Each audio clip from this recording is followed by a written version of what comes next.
ආයුබෝවන් දරුවනේ සුබ දවසක් ඔයාලට.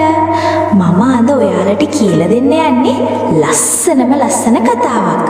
ඔන්න ළමයිනේ එක්තරා ලස්සන වනාන්තරයක් මැද්දේ ලස්සන ගෙයක් තිබුණා.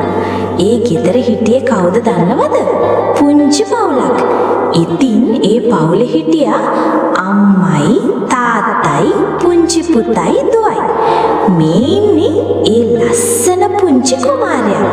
ටිකක් විතර සැරයි. ඒ උනාට හරිම කරුණාවන්ත දරුවෙක්. ඔන්න ඉතින් මේ ඉන්නේ පුංචි සුරංගනාවියක්. ඒ තමයි දුලක්ෂි. ඔන්න මට අමතක වුණානේ පුංචි පුතාගේ නම තුෂාන්. ඉතින් මේගොල්ලෝ ගොඩාක් සතුටින් ජීවත් වුණා. ඔන්න එක දවසක් මේ දගකාර කොළු පැටියා ගෙදරටත් නොකිය කැලේ ඇවිදින්න ගියා.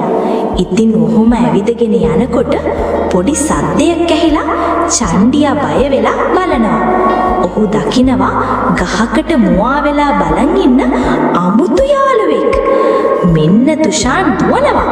පොඩ්ඩක් බය වුණා තමයි. ඒ වුණාට මගක් දුවලා ආපහු ඇවිත් අර යාළුවට කතා කරනවා. මේ යාළුවා මේ පෘථුවියේ කෙනෙක් නම් නෙවෙයි. ඒ වුණාට තුෂාන් බය නොවි එයා එක යාළු වෙනවා.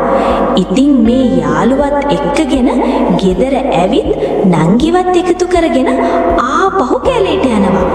ඒ මොකද දන්නවද? මේ පිටසක්වල ඉඳන් ආව යාළුවගේ දෙමව්පියෝ හොයන්න.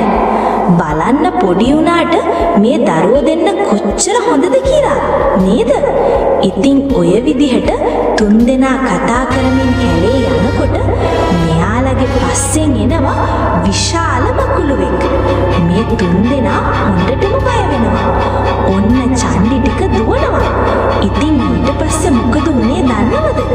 අර පිටසක්වල යාළුවගේ තාත්තා එකපාරටම ඇවිත් අර මකුළුවා ළඟට යනකොට මෙන්න මකුළුවා අමුතුම විදිහේ සතෙක් වෙලා පිටසක්වල ඉඳන් ආව තාත්තා එක්ක රණ්ඩු කරනවා.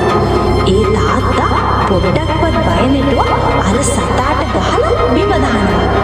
ඔන්න ඊට පස්සේ මේ පිටසක්වල ඉඳන් ආව යාළුවගේ තාත්තා මේ තුන්දෙනාම තුරුළු කරගත්තා. ඒ තාත්තා නපුරු පෙනුමක් තිබුණට හරිම කරුණාවන්තයි. මොකද එයාගේ දරුවව මේ අයියයි නංගියයි ආරක්ෂා කළානේ නේද? ඉතින් ඊට පස්සේ මේ පිටසක්වල ඉඳන් ආව යාළුවත් අරගෙන එයාගේ තාත්තා යන්න යනවා. අනේ මෙන්න චණ්ඩි ළමයි දෙන්න අඬනවා. පව් වේදෙන්නට ගොඩාක් දුකයි. ඒ වගේම තමයි පිටසක්වල යාළුවත් ගොඩාක් දුකෙන් තමයි ගියේ.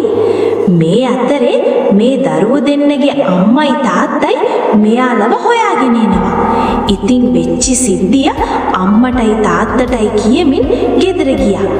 ඉතින් පුතේ දුවේ මේ දෙන්න පොඩි උනාට ලොකු වීරකමක් තමයි කළේ නේද? හොඳ දේවල් කරන්න ලොකු පොඩි ભેදයක් නෑනේ නේද? උදව් කරන්න ලොකු පොඩි දුප්පත් පොහොසත් කැත ලස්සන වැඩක් නෑ නේද? හොඳයි පුංචි පුතේ දුවේ අපු තවත් කතාවක් වෙන දවසක අහමු. හැමෝටම තෙරුවන් සරණයි.